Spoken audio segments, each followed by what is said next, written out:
Bonjour à tous. Comme annoncé dans la présentation précédente, nous allons maintenant découvrir le contenu principal du module de Business Intelligence, en nous concentrant en deux composantes fondamentales et clés, les entrepôts de données et le processus ETL. Le but de cette présentation est de vous donner un aperçu clair et simple sur ces deux notions, bien sûr sans entrer dans le détail technique que nous verrons ensemble tout au long de ce semestre. Alors, à l'issue de ce module, vous serez capable de, premièrement, définir les concepts clés liés à la business intelligence. Deuxièmement, identifier les composantes d'un système décisionnel. En trois, appliquer les étapes d'exploration de données. Quatrièmement, analyser les techniques d'analyse prédictive. Et finalement, évaluer les différentes approches comme Inman et Kimball selon un contexte métier donné. Avant de détailler les deux composantes essentielles de la business intelligence, voyons ensemble l'architecture globale d'un système décisionnel. Comme vous pouvez le voir sur cette illustration, un système de business intelligence repose sur plusieurs couches. Une première couche dédiée aux sources de données hétérogènes et variées qui peuvent inclure des fichiers Excel, des bases de données relationnelles, des fichiers plats, etc. Une deuxième couche dédiée à la phase ou bien au process ETL qui permet d'extraire, de transformer et de charger les données. Une troisième couche d'entrepôt de données qui est le lieu central de stockage de données. Et une couche de visualisation ou bien d'exploration de données dédiée aux outils LOLAP et au tableau de bord interactif et dynamique qui permet de visualiser les données et les résultats aux utilisateurs finaux. Dans tout système Business Intelligence, il y a deux piliers essentiels de données. L'entrepôt de données et le processus ETL. L'entrepôt de données qui est la mémoire centrale où les données sont stockées, organisées et historisées. Tandis que le processus ETL est le moteur qui permet d'extraire, transformer et de charger les données à partir de sources multiples et hétérogènes. Ces deux éléments sont la base de toute analyse fiable et pertinente. Aujourd'hui, nous sommes confrontés à ce qu'on appelle une véritable déluge de données. Les entreprises, les administrations et les organisations génèrent en permanence de grands volumes de données, ce qui pose de nombreux problèmes liés à la capacité de gestion, d'organisation et de stockage de données, ce qui est connu dans le monde scientifique par les problèmes de scalabilité. C'est justement là qu'intervient la technologie des entrepôts de données. Alors pourquoi les entrepôts de données? Les entrepôts de données permettent de centraliser les données utiles, les rendre compréhensibles et surtout les rendre exploitables pour aider les managers et les décideurs à prendre des bonnes décisions. Les entrepôts de données peuvent répondre efficacement à plusieurs problèmes analytiques réels. Par exemple, dans le domaine de marketing, savoir par exemple qui sont les clients fidèles. En commerce, on peut répondre à la question, par exemple, où placer le produit dans un rayon. En finance, on peut par exemple répondre aux problèmes d'analyse des risques et aux problèmes de détection des fraudes d'une manière efficace.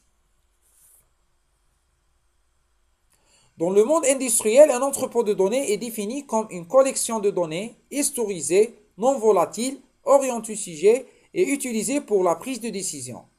Tandis que dans le monde académique, c'est un système qui permet de stocker et d'unifier les données venant des sources différentes.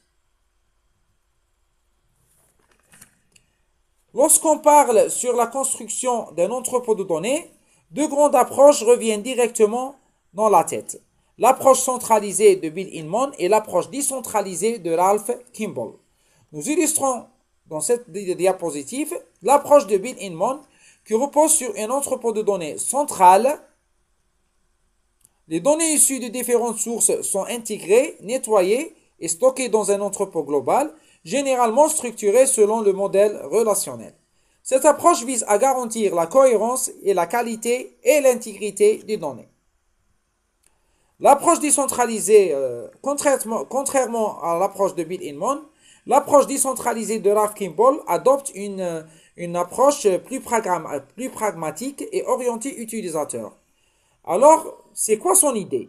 Son idée tout simplement vise à commencer directement par les besoins métiers en construisant des data marts spécifiques pour chaque service ou pour chaque métier. Vente, marketing, etc. Ces data marts sont ensuite intégrés pour former l'entrepôt de données final ou bien global.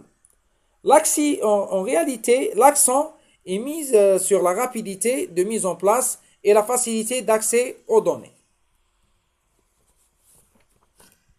Les entrepôts sont aujourd'hui utilisés dans tous les secteurs, banque, assurance, commerce et administration.